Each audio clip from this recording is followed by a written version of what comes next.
Hello my dear friends, you're in the military of a summary channel. In this video we're going to discuss the most important events that took place during the previous 12 hours. We have a lot of very interesting updates, so let's start.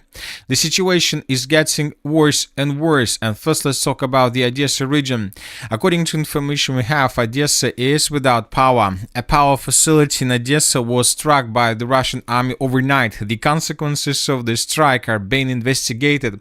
The city has been experiencing a blackout for several weeks amid prolonged outages in Odessa. Residents of buildings without power continue to block streets. People are taking to the roadway demanding that power be restored. The blockades are causing conflicts with drivers who are unable to pass through the blockade areas. So when talking about Odessa, first of all, we're talking about just about power outages. So this is the only crisis situation here. But when talking about the city of Kyiv, there are much more problems. There are problems with electricity, heat, water, and with frost. The mayor of Kyiv, Klitschko, called on Kyiv residents to leave the city due to the energy crisis. Kyiv only has about half the electricity it needs. So this is not the beginning of the official evacuation of the city of Kyiv. As of now, the mayor is just calling people to do this, but we need to understand that after the next massive missile and drone attack that most likely is going to happen within the next days, the authorities of Ukraine will most likely will announce the mass evacuation of the capital of Ukraine due to power outages. The mayor of Kyiv also emphasized that this is the first time in the history that during such severe frost, a large part of Kyiv has been left without heat and with a huge electricity shortage. So as you can see, today is the 17th of January 2026, and the Kyiv's authorities haven't managed to finish the restoration of the energy, let's say, infrastructure of the city of Kyiv. And at the same time, we continue receiving reports that the Russians are about to finish the preparation before another massive missile and drone attack. For example, Zelensky yesterday has issued a statement claiming that Russia is preparing for another large-scale combined missile and drone attack on Ukraine. Last time he did this, there was an attack the same day. However, there will be no attack tonight as Russian preparations are not complete yet, but the Russians are about to finish them. At the same time, Zelensky believes that he can stop the war. According to him, the Ukrainian delegation has departed for the United States for talks. Zelensky also announced it includes Umerov, Budanov, and Arachmia. So the delegation of the United States of Ukraine is traveling to the United States of America, where today they're going to have probably the most important meeting since the beginning of the special military operation, because Zelensky and the delegation of Ukraine is going to make their proposal. Most likely they're going to make some concessions. I would like to remind you that yesterday we had a lot of interesting articles and updates on this matter. If you remember, there was a meeting between the president of Czech Republic, Petr Pavel, and Zelensky himself, and according to the statements that were made by them, Ukraine is ready to make some concessions about the Donbas region in exchange for joining the European Union. Furthermore, this is the most important statement, that at the same briefing, Czech President Petr Pavel stated that Ukraine is prepared to make a number of painful concessions to achieve peace without specifying their content. He noted that Kyiv has already done much to ensure a possible solution is acceptable, provided it leads to an end to the war.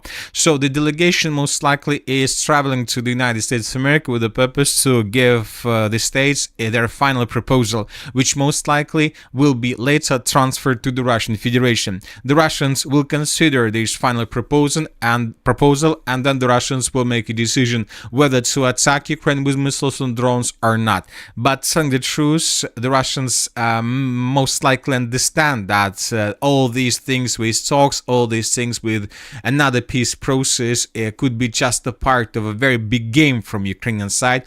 So telling the truth, I believe, and most likely the attack will take place. And this can lead to unpredictable consequences. The Russians are preparing for new massive strikes. We have such information from intelligence. But some sources are saying that Russians this time are not going to attack the energy infrastructure of Kyiv. Some sources believe that the Russians are going to attack the western part of Ukraine and energy infrastructural objects in this area. So this can probably lead to the situation that Ukrainian authorities at the end will be able to stabilize the situation. Anyway, let's wait and see what is going to be next. But as for the previous night, according to information we have, the Russians launched 115 drones, and the Ukrainians are saying that they managed to bring down 96 drones. So this is the situation. Now let's discuss the situation on the ground, and first let's talk about the Zaporozhye direction where the Russians continued their offensive operation. During the previous 12 hours, lots of interesting updates were recorded. According to information we have, the Russians managed to improve their positions to the east of the settlement by the name of Stepnogorsk. So these are the changes on the ground between the dates. This information was provided by a neutral mapper. According to information we have, according to his report, the Russians, as a result of clashes, managed to establish almost complete control over the settlement by Pavlovka, and the Russians managed to break through the defenses of the armed forces of Ukraine in the area of the settlement of Novoyakovlevka. So according to these reports, the Russians most likely in coming days will establish complete control over the territory, and this will allow the Russians to enter the Orekhov operational space, and from these directions, from these positions, the Russians will continue offensive operation further towards the western outskirts of the city of Orekhov itself. Another important update is coming from the eastern Zaporozhye direction. As you can see, during the previous 24 hours, the map was adjusted. So these are the changes between the dates. This is the end of the 15th of January of 2026. This is the 16th of January, and this is the beginning of the 17th of January of 2026. The Russians, according to pro-Ukrainian sources, managed to improve their positions further in the western direction from the river of Gaichur. This video was published by pro-Ukrainian sources, and here we can see how Ukrainians, by bombing and attacking this fortified area that most likely was captured by the armed forces of the Russian Federation. Here we can see the moment how Russian soldiers were entering this stronghold.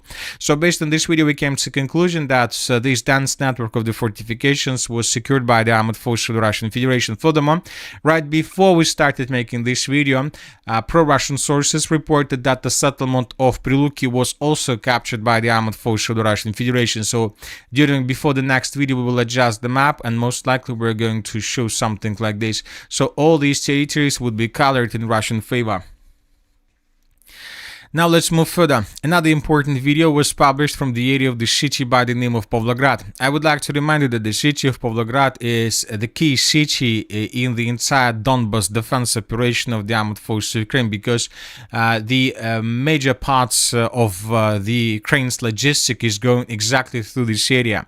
And today we received this video published by pro-Russian sources, and here we can see how a Russian drone was flying above the railway bridge, and the Russians are saying that the bridge was damaged or maybe even destroyed. So as you can see, the Russians are trying to show us the consequences of missile strikes or probably drone strikes. Anyway, according to this video, which is most likely very recent, Russians managed to damage the bridge, to damage the railways, which means that the Ukrainians are no longer able to use this road between the city of Pavlograd and the settlement of Lazova, because according to information we have, Ukrainians are using the city of Lazova and this railway logistic hub for further supply and support of the Slaviansk-Kramatorsk agglomeration. So we see that the Russians are doing everything they can with the purpose to stop the logistics completely and not allow the Ukrainians to receive additional and necessary reinforcements and reserves during the battle for the city of Slaviansk and Kramatorsk. Now let's move further and let's talk about the Dobropolye direction. The situation in this area is very critical, but the sources are saying that the Russians are about to resume their offensive operation in this area. As of now, the Russians are concentrating huge amount of forces in the area of the settlements of Belitska, Rodinska. I would like to remind you that several days ago there was a meeting between the chief of the general staff of the armed forces of the Russian Federation, Valery Gerasimov, and the commanders of the Group of Forces Center, which means that the Group of Forces Center received their final orders, and in coming days we should expect a very powerful offensive operation carried out by Russians with the purpose to improve positions significantly further in the northern and the northwestern directions of the Donetsk region. Now let's talk about the city of Konstantinovka. More and more sources are telling us that there are very heavy clashes for the settlement by the name of Ilinka, which is a part of the Konstantinovka agglomeration. So these are the changes between the dates. According to neutral mappers, the Russians, as a result of offensive operation, managed to improve their positions between the villages of Stepanovka and Ilinka. Furthermore, several pro-Russian sources reported that additional 3 lines were captured and secured by the armed forces of the Russian Federation between the villages of Ilinka and Bereztok. So there are very heavy clashes exactly for this area, and it seems that the Russians are trying to do everything they can with the purpose to establish complete control over the territory along this red line. So this is a vital question for the Russians, because if they can't take these territories under control and to force Ukrainians to fall back further and deeper inside of the city of Konstantinovka, then from this configuration most likely we can start counting days before the fall of the city of Konstantinovka itself. So this battle for the city of Konstantinovka is the major battle of the late military winter campaign of the beginning of 2026. At the same time, the Russians continue improving their positions in the direction of the city of Slaviansk from many directions. The Russians, the neutral mappers, confirmed reports that were published yesterday by pro-Russian sources regarding the situation in the area of the village of Minkovka. So these are the changes on the ground between the dates. This is the end of the 15th of January, this is the end of the 16th of January, and this is the beginning of the 17th of January. We expect and believe that in coming days or even hours, the Minister of Defense of the Russian Federation will confirm Russian control over the territory. If Russians establish complete control over the territory, then they will continue offensive operation further towards the villages of Gogolubovka and Privilya. And once Russians take under control these 2 villages, this is going to be the end of the battle for this defense layer, which ends somewhere along this red line. And then Russians will begin the battle for the next defense layer that lays between the villages of Lipovka, Nikiforovka, Fedorovka, Druga, and Dibrova. And this is something like the last defense layer before the beginning of a very huge Slaviansk agglomeration, which includes the city itself, the settlement of Nikolaevka, and the settlement of Alexandrovka, which is the key defense city during the through the entire Slaviansk defense operation. So the Russians are advancing, and the Russians are pretty fast. At the same time, we have changes on the ground in the western part of the settlement by the name of Svyatopokrovska. This video was published by pro-Ukrainian sources, and here we can see how Ukrainians were attacking soldiers of the armed forces of the Russian Federation to the west of the settlement of Svyatopokrovska. So this video confirms that the Russians have their positions there. Based on this video, we have adjusted the map. Furthermore, several neutral mappers also clarified the situation in this area, and we see that the Russians are advancing further in the western direction. Currently, the battle for the settlement of Riznikovka is taking place. There are lots of strongholds, fortified areas around the village, and the Russians are trying to breach this territory.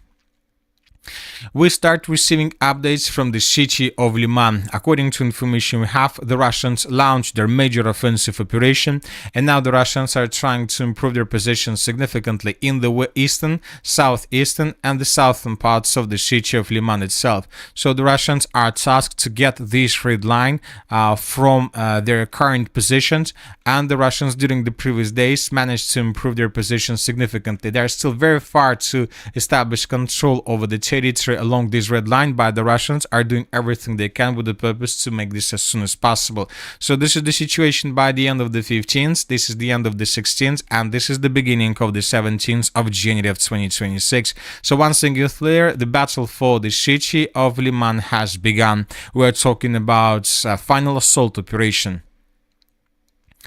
As for this area around the city of Konstantinovka, the situation continued deteriorating for most of all for the Russian armed forces.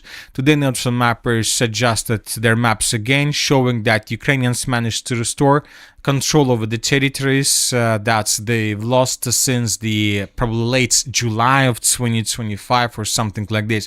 As of now, we're not adjusting the map because we are waiting for additional clarifications, but I would like to remind you that according to the Minister of Defense, according to the commander of the Group of Forces West, the Russians control the city of Kupiansk completely, and the Russians are about to finish the battle for the city of Kupiansk-Uzlovoy. As you can see, there is a very huge gap between positions of Russian headquarters and Ukraine's headquarters, which means that someone is lying, and most likely we will understand this in coming days.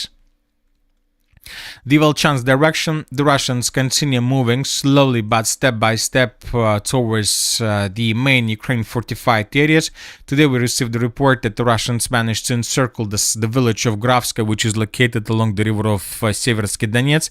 The Russians resumed their offensive operation in the area of the settlement of Staritsa. The Russians are about to force the Ukrainians to leave the village towards this huge forest, and the Russians continue the battle, or finishing the battle, for the settlement of Volchansky Hutory. So the Russians are creating a very strong position on the Ukrainian side of the river of Volcha. They're trying to create a very strong and powerful bridgehead before moving further and deep inside of the Kharkiv region. As for the settlement of Varvarovka, another important video was published by pro-Russian sources. Here we can see a Russian drone. Here we can see another drone that was blocked by some protection nets, but this drone managed to pass this defense layer successfully. Then this drone managed to discover explosives that were installed by Ukrainians. There are two drones even. And then the Russians destroyed these explosives, and the bridge was destroyed completely as well. So the Russians have destroyed the bridge with the purpose not to allow the Ukrainians to bring additional reinforcements and reserves in the direction of the villages in the most northeastern part of the Kharkiv region. So the destruction of this bridge, first of all, tell us that most likely the Russians in coming days are going to launch something like a special operation carried out by sabotage and reconnaissance group, and their main purpose would be to establish complete control over the villages and settlements on the northern side of the river of Volcha. So Russians most likely will intensify their activities in this area. Furthermore, during the previous night, Ukrainians launched another massive attack with drones deep inside of the territory of the Russian Federation, and between 12 p.m. and 11 p.m. of Moscow time, the Ukrainians launched around 100 drones deep inside of the territory of Russia with the purpose to destroy or damage the objects of critical infrastructure. So let's wait and see what is going to be next. The Russians are about to finish the preparation before another massive missile strike. Ukrainians will transfer their concessions about the Donbas region to the Russian Federation through the American side. And within the next hours or days, we will understand whether the Russians are going to accept them, or they will deny, or they will refuse. And that's it for the short video. Military Summary channel reminds to condemn any violence in the world. Thank you for watching. Subscribe to my channel, put your likes, join my Patreon, and have a good day. Bye bye.